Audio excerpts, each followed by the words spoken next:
The Hunt for Zero Point, Nick Cook's study of the anti-gravity fringe, was released in 2003. It was inspired by an article left on Cook's keyboard, The G Engines Are Coming by Michael Gladych. Last year, the Y-Files took a look at the same article.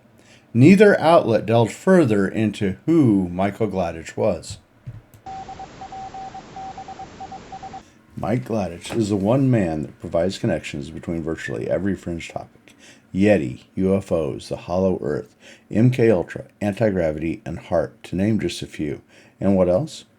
The web around Gladych also manages to tie all these topics into mainstream physics and engineering, topics ranging from the development of World War II radar to the funding of Peter Ware Higgs, the theorist behind the gravity, or more colloquially, the God particle, the Higgs boson.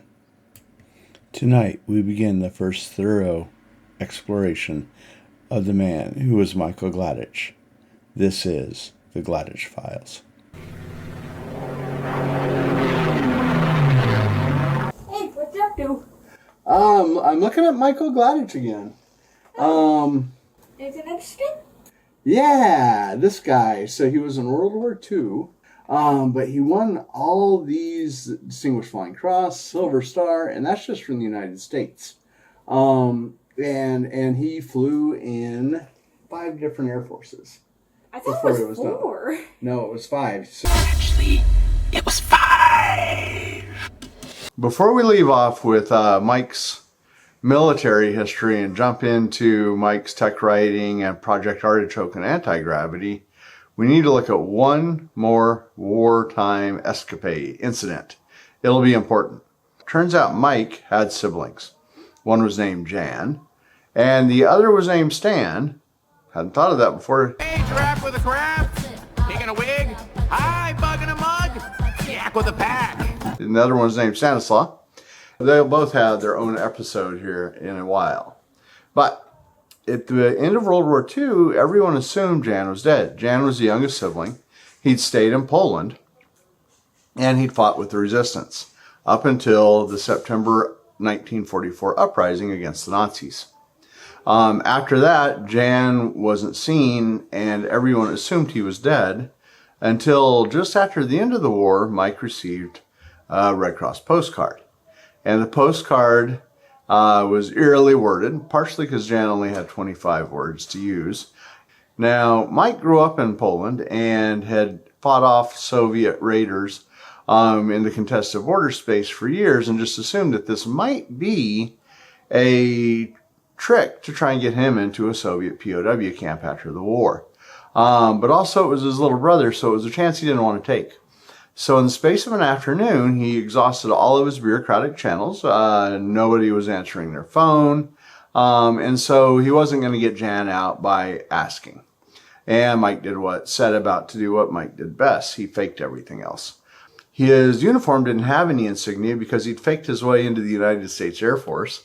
And so once he put on the Red Cross arm patch, he was part of the Red Cross, at least in his mind, and as it turned out, in just about everyone else's. So he flew from England to Strasbourg. Strasbourg, he landed for the night. His brother was in Grain, Austria. To make kind of short work of a rather long, exciting but long story, Gladych and his brother both escaped. We'll talk about that more in the episode for Jan, but the point here is that when Mike had a problem, he tended to fix it, whatever he had to do. And that segues kind of nicely into the next part of our story. After the war, Gladych reinvented himself. He became, of all things, a writer. And I guess it kind of makes sense, because he wrote up his unit's reports at night so that he could fly all day and get more flight time in. Sound familiar? Sure, he hadn't had enough sleep, but does it really matter? No. No. No. Probably not. No. His articles read like, frankly, war reports. There was always something hidden under the text. I hide stuff sometimes. What do you hide? Stop asking questions you don't want the answer to. In the mid-50s, one of Gladych's articles described secret gravity engines, G engines, under military development.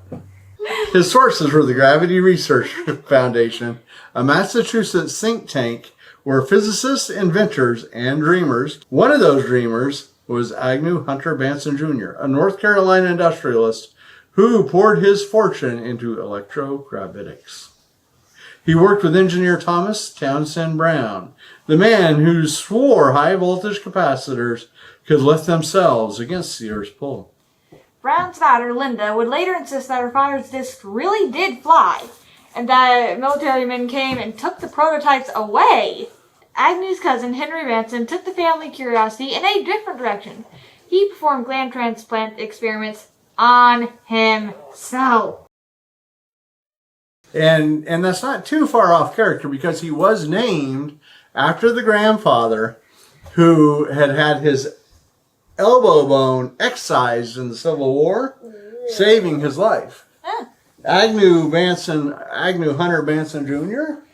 is named after the doctor that did the operation. Neat. The painting you guys have seen in Philadelphia was of the doctor who did the operation.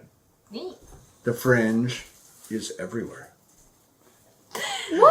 And while Henry was stitching tissue under local anesthetic, another believer, millionaire Tom Slick, childhood friend who traveled to the Bahamas frequently with Agnew Hunter Benson Jr., was funding expeditions to find Yeti. All roads led through to the same cocktail parties, the same letters, and somehow back to the names that kept appearing in Gladysh's articles. Tom Slick, interesting fact, also invented the prefab concrete roof. They had one cocktail party on a newly formed roof that got lifted by crane and put on a building.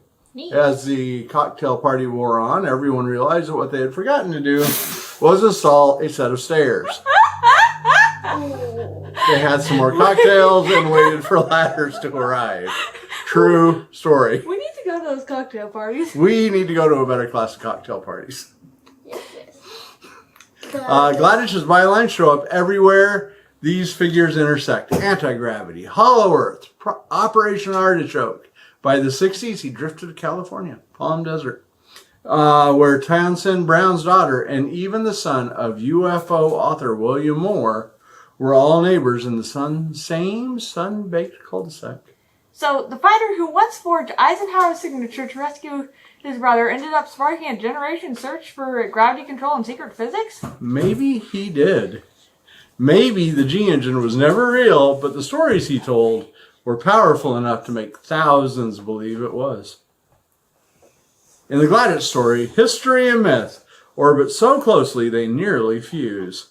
A pilot turned writer whose fictions bled into government research, whose readers went on to chase flying saucers, invisible energies, and the dream of weightless flight. And that's how a war hero helped launch the age of fringe science. By the time he put down his typewriter, Gladych had touched every corner of Cold War weirdness. From anti-gravity to brainwashing to UFO secrecy, and his fingerprints still show up in the strangest places. The same labs that tested Benson's ion engines were running ionospheric experiments under Project Smoke Puff, directed by Stanford's O.G.V.R. Jr., whose work would later echo through SRI's quantum mystic think tanks. Every time Gladych wrote about secret physics, he was only one handshake away from the next classified project. So he wasn't inventing conspiracy theories, he was reporting the edge of the map. Exactly. And the map kept expanding faster than anyone could keep it drawn. His son would work in the movie industry. His brother designed the FBI building. And his wartime friends built the myth of anti-gravity that still drives online physics forums today. Gladysh's world didn't vanish, it mutated. Into ours. In the next episodes, we'll trace the paper trail he left behind. From Panama to Washington, to the projects the government swore never existed. We'll meet the journalist who carried Enigma secrets, the architect who built Hoover's Fortress, and the doctor who may have helped launch America's first mind control experiments. War stories become legends, legends become files, and files have a way of resurfacing. I'm Hamilton Carter. I'm Diana Tuttle. And next time on the Gladych Files, we'll be looking for for hidden secrets. What's hidden secrets? The ones you buried. Oh no, you won't find them. But what if I tried? No, you won't find them. Then we'll look into the Kelly case instead. Who's Kelly? Kelly is Dimitri. Who's Dimitri?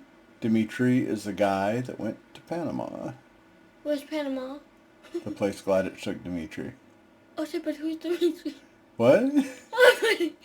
Dimitri, I swear Dimitri's a name in a play. Dimitri's the guy that no one would kill, but everybody wanted rid of. Yes, yes. Okay, have a good night, everybody. Bye. Oh my god. Hey everyone, this has been the practice run of the first episode of the Gladych Files. We've had a lot of fun with it. I hope you've had some. If you would, please subscribe and like. That'll get more people into the final draft of the episode 1 of the Gladych Files and the future episodes as well.